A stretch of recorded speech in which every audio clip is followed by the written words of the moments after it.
किसान को छुड़ाने आए युवक की पुलिस ने की पिटाई। घर जाते वक्त रास्ते में उल्टी के बाद हुई युवक की मौके पर मौत। थाना नीलगंगा में एक दिन पूर्व सुभाष यादव नामक किसान को पुलिस बिजली बिल के चक्कर में थाने से ले आई और बंद कर दिया। रात में जब साथी और पिता किसान को छुड़ाने आए थाने पर तो पुलिस वालों ने उन्हें यह कहकर लौटा दिया कि कल कोर्ट में पेशी की जाएगी, जिसके बाद ही जमानत मिलेगी। किसान के पिता और साथी राहुल दोनों दूसरे दिन दोबारा थाने आए, जहां से किसान सुभाष को कोर्ट ले जाया गया पेशी के लिए। पेशी के बाद कोर्ट से किसान सुभाष को जमानत मिल गई और किसान अपनी साथी व पिता के साथ घर लौटने लगा। उसे याद आया कि उसका मोबाइल फोन थाने पर ही छूट गया है। सुभाष के साथ आए पुलिस वालों से मोबाइल का पूछा तो उसे कहा गया कि थाने से मोबाइल मिल जाएगा, थाने चले जाओ। तीनों थाने गए और वहां मोबाइल के लिए थाने पर बातचीत के दौरान उनसे हस्ताक्षर करवाए गए और मोबाइल दे दिया गया।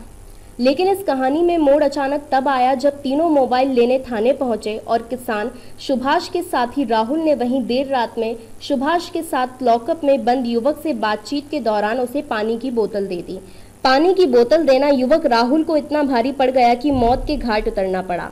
दरअसल पूरा मामला किसान सुभाष के साथ बंद एक युवक और सुभाष के साथी राहुल के बीच बातचीत का है। राहुल जब सुभाष के साथ मोबाइल लेने थाने गया तो सुभाष से रजिस्टर में हस्ताक्षर करवाए गए।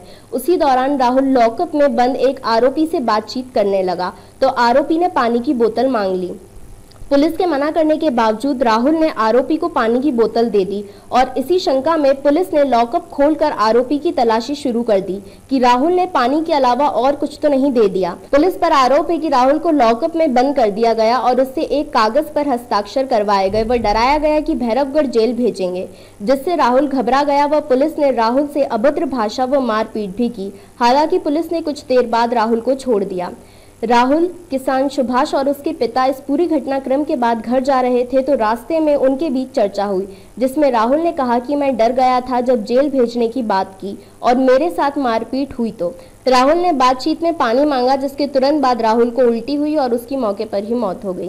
घटनाक्रम ये है कि कल एक वारंटी इलेक्ट्रिक बिल का पुराना स्थायी वारंटी अभियान चला, उसके तहत उसको थाना लाया गया था नीलगंगा और उसके कुछ साथी आए थे उसके साथ, और जिसमें उसका मोबाइल छूट गया था। मोबाइल लेने के लिए आए थे तो मोबाइल लेने के बाद वो लोग साथी को लेकर अपने साथ चले गए तीनों लोग, और जाके उन लोगों ने फिर एक जो पता चला है जांच में अभी तक आया है कि उन लोगों ने एक देसी कलाली में दारू ली और दारू पीने के बाद वो लोग गोंदिया फंटा के पास एक यात्री प्रतीक्षाला है, वहाँ जाके वो लोग बैठ गए, चर्चा की। इसके बाद उसके जो साथी जिसकी मृतक है तो मृतक को सीने में दर्द हुआ और उल्टी हुई तो उन लोगों ने उसको देखा। इसके बाद उसको अटैक से वहाँ उसकी मृत्यु हो गई।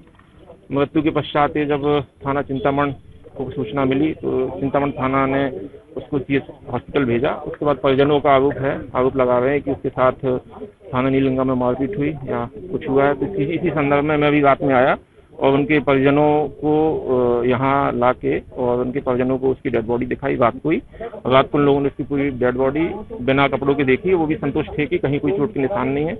उनके द्वारा बोला गया कि जो पीएम है तो उसकी वीडियोग्राफी कराई जाए, डॉक्टर पैनल से कराया जाए, तो वो भी वीडियोग्राफी कराई जा रही है। अभी आपके सामने पीएम चल रहा है। बाकी उनके जो आरोप हैं तो उसकी जांच की जाएगी। बोला गया है कि आपको जिसके भी विरुद्ध जो भी शिकायत है आप लिखित में शिकायत करें या बताएं कि कोई यदि आप किसी जानते हैं पुलिसकर्मी को जिसने मारपीट की या उसमें कौन था, उसकी निष्पक्ष जांच की जाएगी। थाना नीलगंगा में पूरे घटनाक्रम की जांच की जाएगी। घटनाक्रम क्या है, कौन सही है कौन गलत, और जैसे जो आएगा तो उस हिसाब से निष्पक्ष कार्रवाई की जाएगी।